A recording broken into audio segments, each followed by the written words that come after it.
বগুড়ার সারিয়াকান্দিতে যমুনা নদী ভাঙ্গন কবলিত স্থান পরিদর্শন করলেন জেলা প্রশাসক মোহাম্মদ সাইফুল ইসলাম। উজান থেকে নেমে আসা পাহাড়ি ঢল আর ভারী বৃষ্টিপাতের কারণে যমুনা নদীর পানি গত 24 ঘন্টায় 48 সেন্টিমিটার বৃদ্ধি পেয়েছে।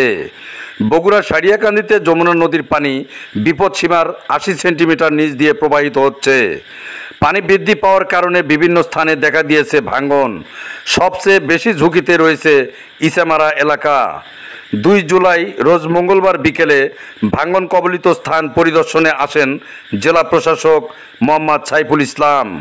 তিনি স্পিডবোট যোগে যমুনা নদী পরিদর্শন শেষে ইসামারা এলাকায় সাংবাদিকদের এক প্রশ্নের জবাবে তিনি বলেন, আপনি কি দেখলেন এবং পরবর্তী পদক্ষেপ কি নিতে যাচ্ছেন?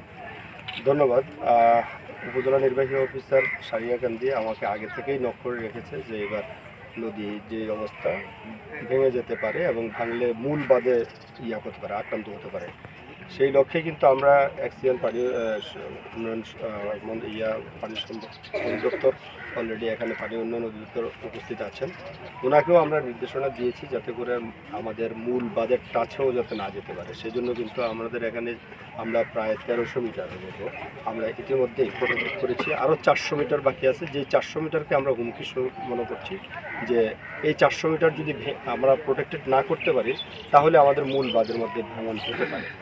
এই জন্য আমি গতকালেই আমাদের পানি সম্পদ মন্ত্রণালয়ের মাননীয় সচিব স্যারের সাথে ইতিমধ্যেই আলাপ করেছি এবং মন্ত্রিপরিষদ বিভাগেও আমি কথা বলেছি যাতে করে এই জায়গাটা আমাদের প্রোটেক্টেড করা যায়। এবং মন্ত্রিপরিষদ এবং পানি সম্পদ মন্ত্রণালয়ের সচিব স্যারের নির্দেশনা মোতাবেক আমি আজকে এখানে পরিদর্শন করতে আসলাম।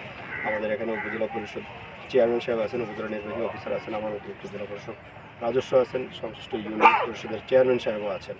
আমরা এখানে পরিদর্শন করছি। এখানে আজকে আপনারাও দেখছেন, আমরা দেখলাম। আমি এটা রিপোর্টটা আজকে ইনশাল্লাহ আমরা পৌঁছে দিব এবং এটা যে খুব জরুরি প্রয়োজন সেই জরুরি ভিত্তিতে যাতে আমাদেরকে এই 400 মিটার মানে জিও ব্যাগ ফেলে প্রোটেক্ট করা যায় সেই ব্যবস্থা আমরা নিচ্ছি। পাশাপাশি আজকে আমরা আরেকটা জায়গায় যাব, শিমুলতায়।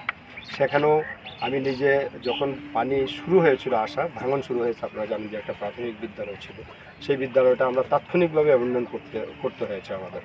তো সেই গ্রামটাও আমি পরিদর্শন করেছিলাম। সেই গ্রামেও কিন্তু এখন ভাঙন সৃষ্টি হয়েছে। সেখানে আমাদের প্রায় 600 মিটারের মতো আমাদের এখানে একটা আশ্রয়ন প্রকল্প আছে, গুচ্ছ গ্রাম আছে। তো আমাদের ওই এলাকাগুলো যদি প্রোটেক্ট করতে হয় তাহলে সেখানেও কিন্তু আমাদের প্রোটেকশন ওয়াল তৈরি করতে হবে, সেটা জিও ব্যাগ দিয়ে হোক আর যে কোনো ওয়াইতে হোক। তো এই বিষয়গুলো আমি আজকে দেখছি, আমি দেখে পরিদর্শন করে আমরা পরিদর্শন প্রতিবেদন পাঠাবো।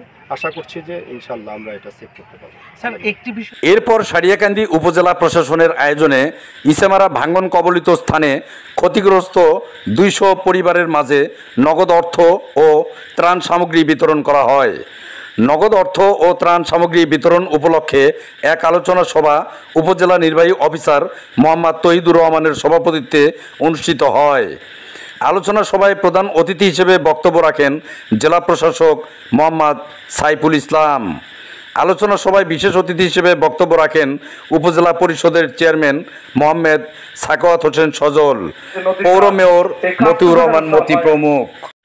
এ সময় অতিরিক্ত জেলা প্রশাসক রাজস্ব আফসানা ইয়াসমিন, পানি উন্নয়ন বোর্ডের নির্বাহী প্রকৌশলী নাজমুল হক, SDE Humayun Kabir, S O Ahsan Habib, Kamalpur union পরিষদের চেয়ারম্যান রাশেদুজ্জামান রাসেল, কামালপুর ইউনিয়ন আওয়ামী লীগের সাবেক সভাপতি আবু বক্কর সিদ্দিক, কামালপুর ইউনিয়ন আওয়ামী লীগের ভারপ্রাপ্ত সভাপতি হেলাল উল আলম, সাধারণ সম্পাদক রবিউল হাসান হেলাল সহ বিভিন্ন দপ্তরের সরকারি বেসরকারি কর্মকর্তা ও স্থানীয় আওয়ামী লীগ ও সহযোগী সংগঠনের নেতৃবৃন্দ উপস্থিত ছিলেন। মাইনুল হাসান মজনু, পল্লী নিউজ টিভি, সারিয়াকান্দি, বগুড়া।